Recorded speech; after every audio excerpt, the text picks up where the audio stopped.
Okay, hello YouTube. Welcome to my channel. My name is Chris Hartman, and this is a celebratory first ever YouTube Live. I just hit 50 subscribers, so I was very excited about that. I'm a high school teacher by day, and I'm still in my classroom right now, and I really just wanted to experience YouTube Live because I have enough subscribers to do that. So tonight I am going to be going over some of my process in culling pictures for in Lightroom, and then I'm going to show you how I edit my photos in frequency separation, and maybe somebody will join us and I'll be able to answer some questions. So welcome to anybody who is here, and let's just get into it. So the first thing, I have a Lightroom set up here, and maybe I can make it bigger. You don't need to see my face. So, okay. So here we are. I'm just gonna make, let's try that. Okay, so this is a photo shoot I did with a young man. Kind of post-graduate. He graduated in the spring, and then summer happened. He's a big football player, and he's like, I don't have time to do this. So we did it in the fall, and what I would do is I've uploaded all my photos in here. I don't do any kind of culling when I do this in terms of like bad photos. You'll see I got the ground there, and I don't do anything in that sense. So all I would do is I would go through these videos, and what I use is I will select a number of photos, and then I will hit N on my keyboard for that survey, and I will basically just give it a number. So usually just out of laziness, the number 3 is really easy for me to hit on my computer. So I just give the pictures that I give them a 3. So I like this one, I like this one, and then I will just try to find another image in this set where he's kind of looking.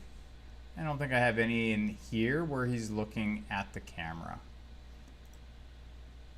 And then, so I will just go through maybe 4 or 5 photos at a time, and I will just kind of see if I like any of these photos, and then I will just give them a basic 3 or anything like that. When I have people sometimes looking through my videos or my pictures, what I'll do is I'll just say, well, you can give it any number below 5. I don't use this is a 1, so it's a very good photo or a very bad photo, and this is a 5, this is an amazing photo. I just give it a generic 3, and that's how I get through my photos. So I'll just go through like this. There'll be lots of bad photos in there that I don't really worry about too much, and I will just pick a couple of them. And that is pretty much my culling process. Now, after I'm done, I'll get to the very end. There's something like 200 and some photos in here, and I'll get to the very end, and I'll say, oh, I like this one, and I like this one. Actually, I don't like either one of those, so I would rather pick some of these photos. There we go. And so let's just assume that I've gone through all of them and I have all of my images. So then I'll just go to my filter, and I will find the photos that I've selected. And then I can go back to G, or the grid view, and here they all are. And from the grid view, the first thing I like to do is I like to change my camera corrections. So I will just go the 24 to 70. Here's all my photos. I'll go to develop, and then I have in here presets that have my camera lenses in there. So I will go down here, and this is the Sigma 24 to 70, and I will click that, and then I will select all my images, and I will sync, and I'll check none and hit the camera lens correction, and then I will sync that. Oops, I didn't mean to do that. Sync all of these, and then that camera lens correction is done for all those photos. Then I go back, do the exact same thing. So this is a different lens.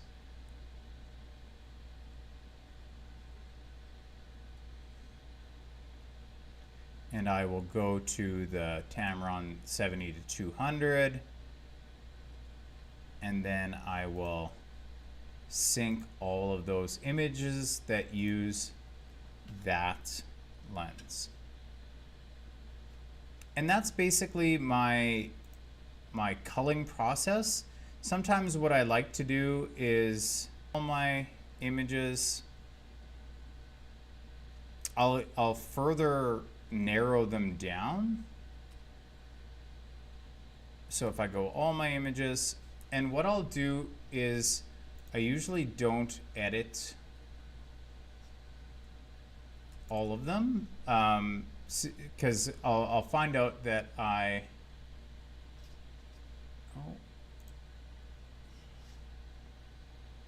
what's wrong?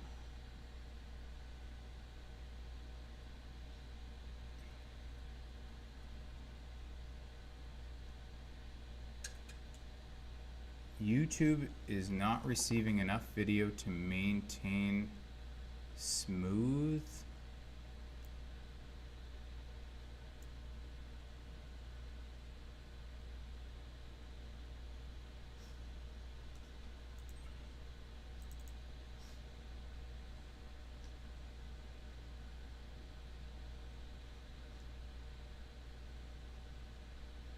Okay, and it says that I have good connection now. Sorry about that. Technical difficulty, I hope. That's all that was. So from here, I will narrow them down a little bit more, and let's just say these first 3 pictures are very similar, and all I'll do is the ones that I really like, I will give it a color, and my color scheme is 7 needs to be edited, so that will be a yellow color, and then so anything the yellow, it's like I further went that extra step, and I want to edit that photo. And then when I have a finished gallery, I will go to someone who I have finished, so this young lady here. And once I've done editing it, it'll have that 1 of 2 from Photoshop, and I will give it a red color. And then that way I only export my red images. And you'll see I might have some, I don't always have a yellow image, but if I can't decide which ones I want, then sometimes I give them a yellow color, but red is my export color. Okay, now the one thing that I wanted to show you was frequency separation. So the one, I'm gonna pick a young lady that I shot this past weekend, because anytime there's skin, I will want to edit that skin, and obviously everybody has skin. So here's the image, and I'm just gonna edit it in Photoshop. So edit in Photoshop.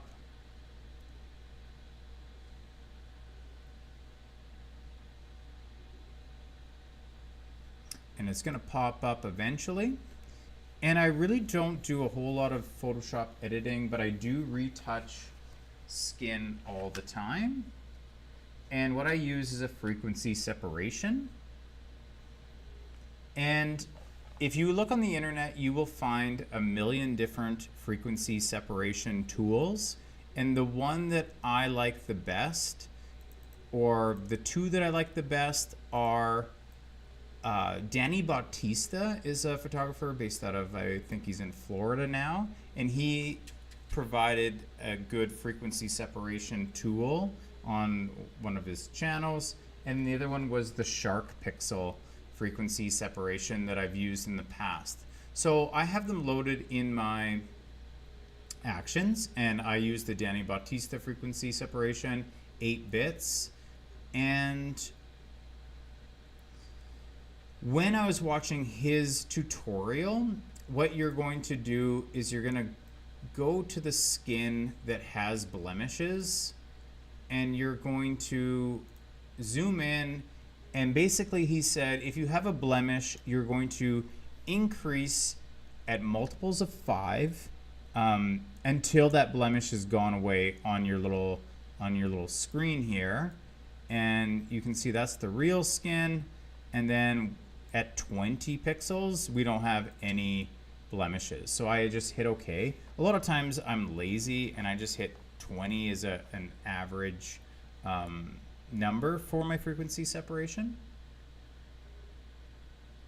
And my computer might be a little bit slow, but it's going to go through that process.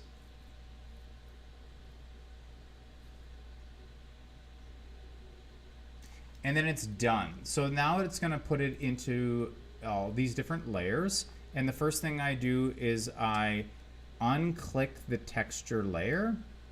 And I'm actually not even worried too much about her face.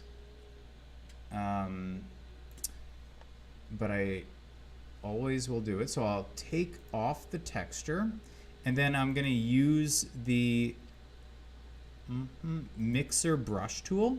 And my settings are wet 30%, load 75%, mix 90% with a flow of 68.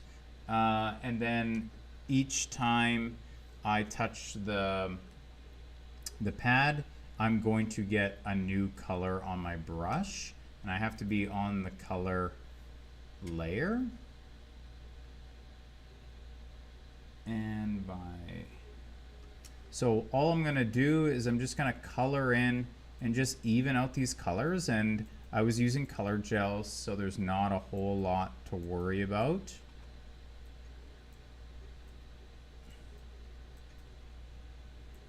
Okay.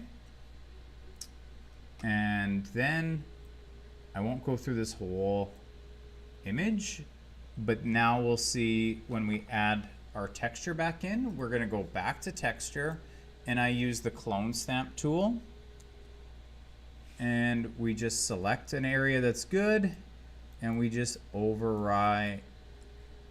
We put that texture into our skin all the way around, any kind of imperfection, but then we'll keep that texture in her face. We don't want her to be too smooth. We want to see pores. We want to see the fact that she is human and she has skin. And then one area that I think I've trained myself quite well is the Control Z. If I make a mistake, Control Z is kind of memorized into my muscle memory. And then we just worry about just this coloration of how the gels kind of soak into our skin. So I'm just going to, again,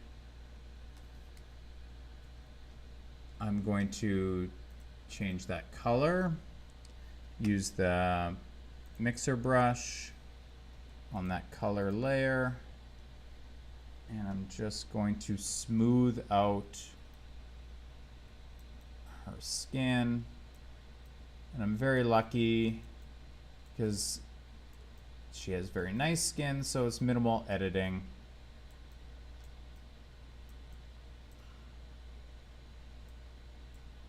And then if we just turn that back on, all we have to do is just get rid of some minor skin imperfections.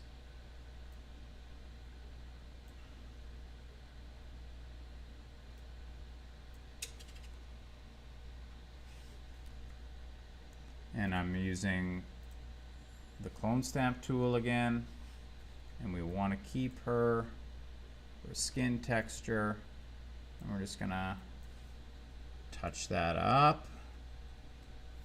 And if we look before and after, all right, we've kind of smoothed that out and it looks better. Now that was a very, very easy example, and but it's just a very simple procedure in frequency separation. It smooths everything out really nicely, and for the most part, I'm happy with the skin retouching on this image.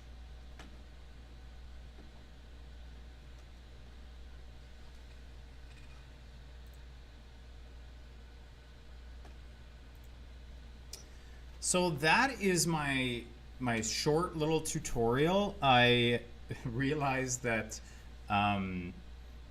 it's not anything too groundbreaking, but I wanted to test out YouTube Live. I'm very excited that this is my first live. I didn't have any viewers, but I actually didn't expect any, because who's gonna know that I'm going live on a random Monday night? But thanks again for watching. If you like this video, please comment, please make any kind of gesture towards the idea that you watch this video. I'd love to make more. I really appreciate anybody who has watched my videos. I'll let you go on that. Thank you so much for joining me on my first live, YouTube Live, and I hope to see you again very soon in the near future.